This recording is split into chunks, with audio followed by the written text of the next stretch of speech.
Olá, gente, beleza? Então, voltando aqui para a nossa discussão sobre o Segundo Reinado. A gente já fez uma aula anterior, para quem está caindo de paraquedas aí agora, dá uma olhada, estou deixando o card aqui para vocês. Tem um momento inicial que a gente faz essa discussão sobre a Guerra do Paraguai, a questão Christie, ou seja, as questões de relações estrangeiras do Brasil, no meados no meados do século XIX, já no Segundo Reinado.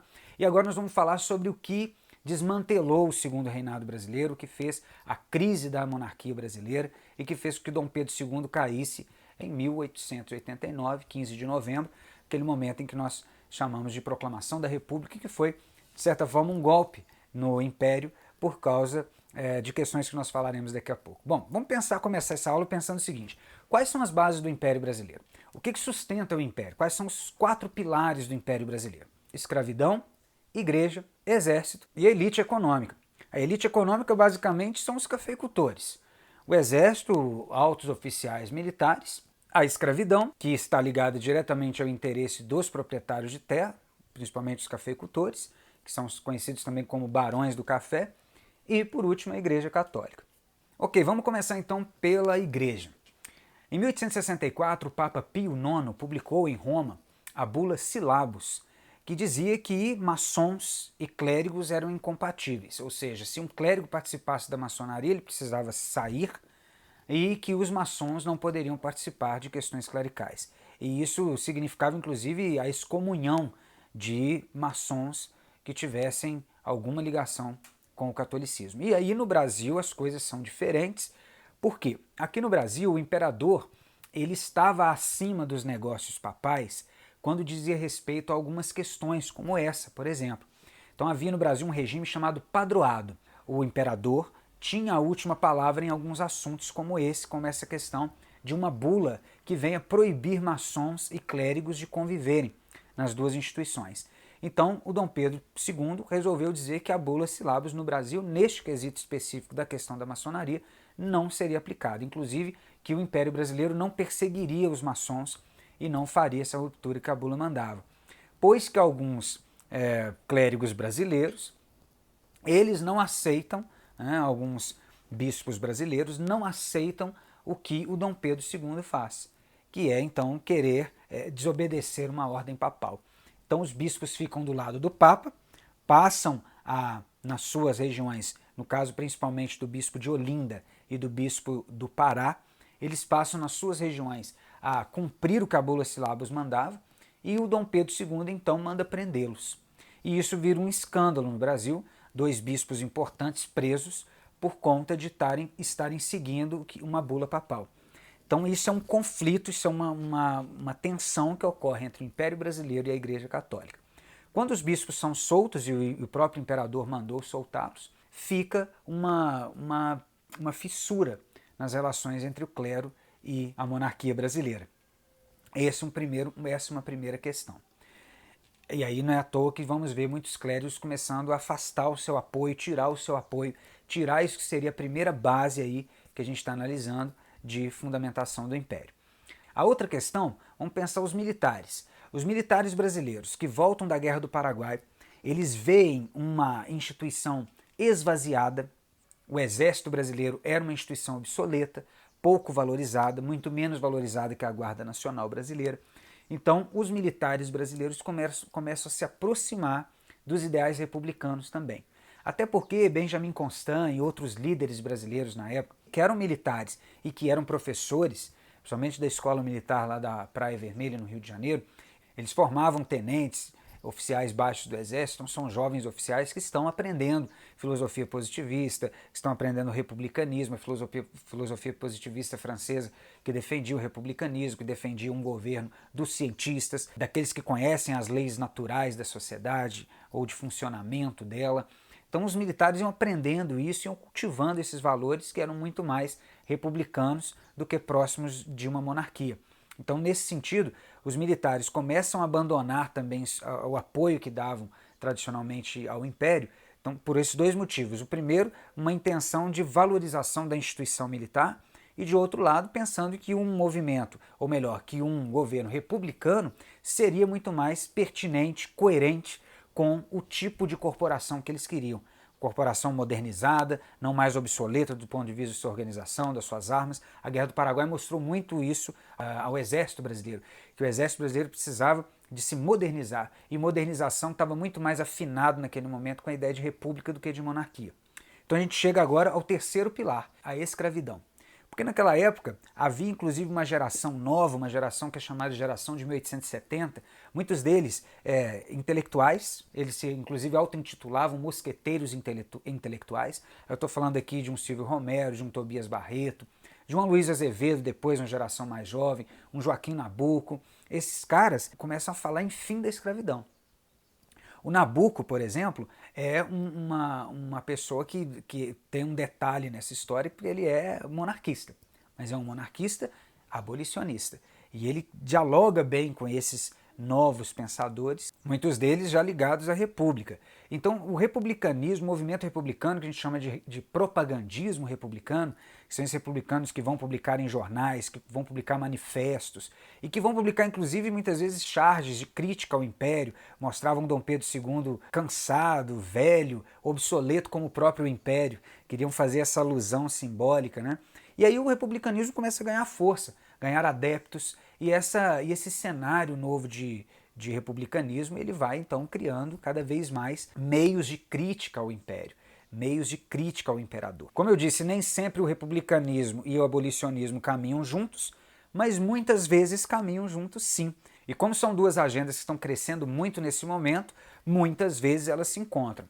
Quanto mais o movimento abolicionista vai ganhando força, voltados da Guerra do Paraguai, os vários negros que se alistaram no Exército Brasileiro em troca da liberdade, veem seus parentes ainda em ferros, ainda escravizados, eles começam a engrossar as fileiras do abolicionismo, muitos se alfabetizam, se engajam em jornais, começam a publicar panfletos, começam a falar, discutir, debater junto dessa, digamos, arena do pensamento, da opinião pública anti-escravista.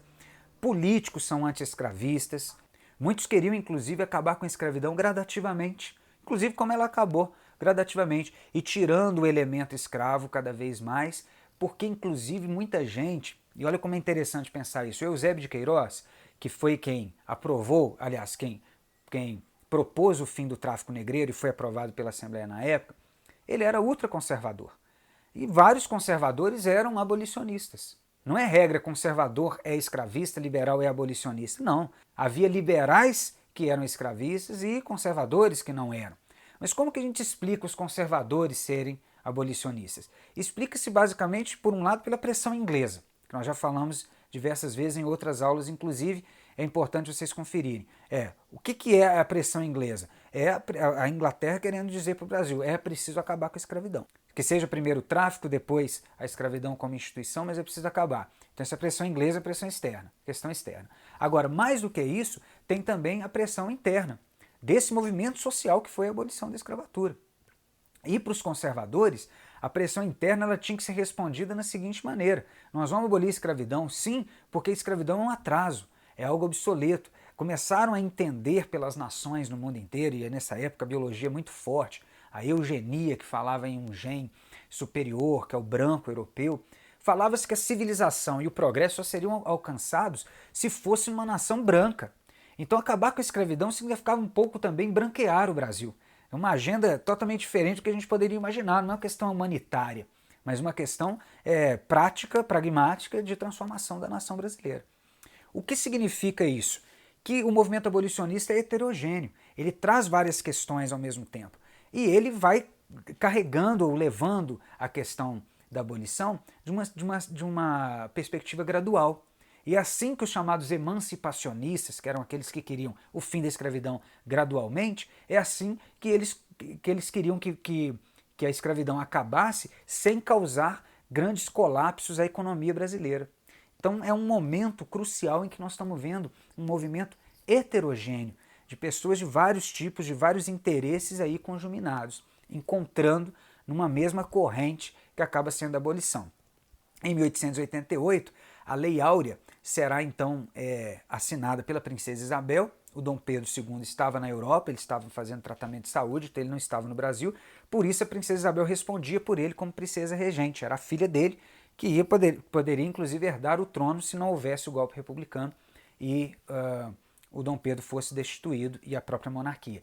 Mas o que acontece então? Estamos nos bastidores já da República. Observem que a Lei Áurea é assinada em 1888, a República é proclamada em 89, é um ano e pouco depois. O que acontece então? A princesa Isabel assina o fim da escravidão sem indenização. Então, os proprietários de escravos queriam ser indenizados com isso, porque eles viam no fim da escravidão sem indenização um confisco de propriedade. E havia muitos escravos no Brasil ainda, então a indenização naquele momento seria um arrombo.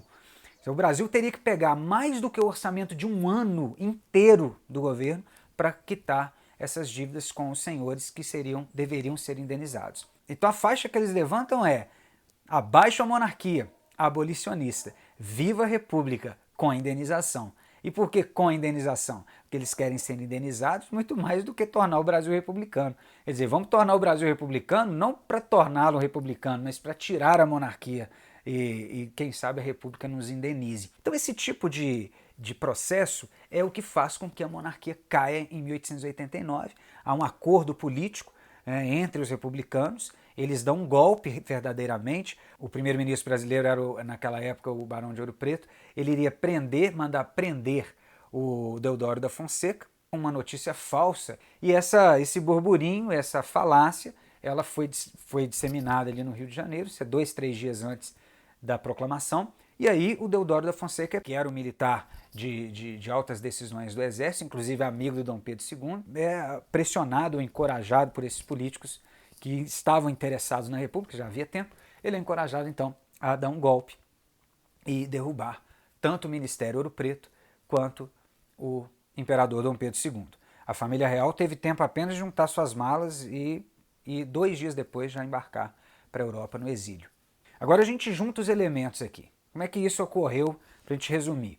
O Império era basicamente sustentado pela Igreja, pelos militares de alta patente, pelos barões do café, pelo escravismo. Então, quando a Igreja se afasta do Império, quando entra a crise, o problema da bula Syllabus, que faz o Império Brasileiro intervir e prender 2 bispos que querem seguir ordens do Papa e não seguir as ordens do próprio imperador. Segundo o regime do padroado no Brasil, não era absurdo o imperador querer que os seus bispos, que eram funcionários públicos, recebiam salário inclusive do império, não era absurdo que o imperador desejasse que os seus bispos seguissem as suas recomendações e orientações e não a do Papa para aquela questão em particular da maçonaria e da Igreja. Os militares que saem da Guerra do Paraguai vitoriosos, cheios de si e querendo uma corporação mais bem aparelhada, mais moderna, eles querem e começam a associar essa mudança à República. Isso, inclusive, porque quando acaba a Guerra do Paraguai, eles pensavam que seriam agora vangloriados pelo Império e não foram. Então começam a virar suas ideias para o movimento republicano.